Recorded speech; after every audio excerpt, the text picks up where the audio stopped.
अस्सलामुअलैकुम वरहमतुल्लाहि वबरकातुहू। बस्ती शाहीन आबाद से हाफिज़ हबीब रहमान।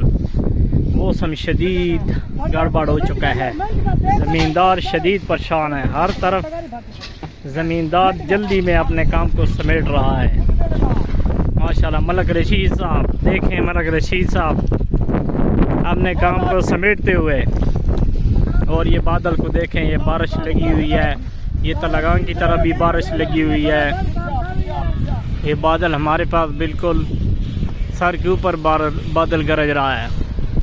हमारे इलाके खुइया, मुल्तान, पिंडगेब, खोड़, तलागांग, परपर और यकीनन पीड़ फत्याल की तरफ भी बारिश, ये जो नज़र आ रही है, पीड़ फत्याल की तरफ बारिश नज़र आ रही है।